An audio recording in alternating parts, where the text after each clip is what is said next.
بس سورا کا تعلق ہے فیور سے بہت گہرا ہے، اور سورا میں جو بڑی بڑی دوائیں ہیں ان میں ایک سورائنم بھی ہے، بہت سی دوائیں ہیں، سلیشیا بھی ہے، سورائنم بھی ہے، اور میزریم بھی ہے۔ میزریم وہ دوا ہے جس کا جلدی امراض اور نزلاتی امراض سے بدلنے کا اتنا گہرا تعلق ہے کہ ایک کو دباؤ، باقی چیزوں میں تو ضروری نہیں کہ وہ کوئی چیز اسی طرح ظاہر ہو، جیسے میں نے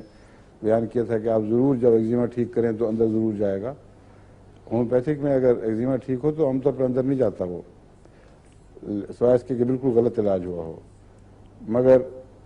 اس میں دیکھا گیا ہے کہ میزریم ایسا ایگزیما ہے جو خاص طور پر سر پہ ایسے زخم پیدا کر دیتا ہے کہ سارا سر چپٹ جاتا ہے، یوں لگتا ہے کہ ایک کھال پر ایک اور کھال چڑھ گئی ہے، بال بھی جڑ جاتے ہیں، اور جسم پر بھی یہ ایگزیما پایا جاتا ہے، بہت ضدی ہوتا ہے۔ یہ ایگزیما اگر ہومیوپیتھک دوا سے میزریم سے ہی ٹھیک کیا جائے تو کسی نزلے میں تبدیل نہیں ہوگا۔ اگر اس ایگزیمے کو کسی ایلوپیتھک علاج سے یا طبی علاج سے زبردستی ٹھیک کر دیا جائے، تیل ویل لگا کر، تو ایسا مریض دائمی نزلے کا مریض ہو جاتا ہے، اور اس کے نزلے میں سخت بدبو پائی جاتی ہے، اور جو سڑان جیسی باہر کی پیپ میں پائی جاتی تھی، اس کے ایگزیمے میں پیپ پیدا ہوتی ہے جس میں کافی بدبو ہوتی ہے، ویسیکلز گندگی سے بھر جاتے ہیں۔ تو ایسا نزلاتی مریض جس کے پاس سے بھی بدبو آئے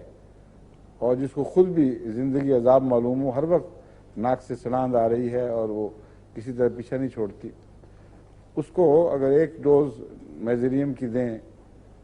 تو بعض دفعہ 1-200 کی طاقت میں ایک دوائی دیں تو نزلہ فوراً ٹھیک اور ایگزیما واپس۔ فوراً سے مراد یہ نہیں کہ دیکھتے دیکھتے آنکھوں کے سامنے، مراد یہ ہے کہ چند دن کے اندر اندر صحیح طاقت کی دوائی دینے سے اس کا نزلہ چاہے کتنا پرانا ہو وہ ٹھیک ہو کر دوبارہ ایگزیمے میں بدل جائے گا، اور پھر اس کا سرفس پر علاج ہونا ضروری ہے۔ اکثر میزریم ہی سے ہوگا، لیکن اگر میزریم فائدہ نہ دے تو کوئی اور ایگزیمے کی گہری دوائی ڈھونڈنی پڑے گی، اس کی علامتیں دیکھنی پڑیں گی۔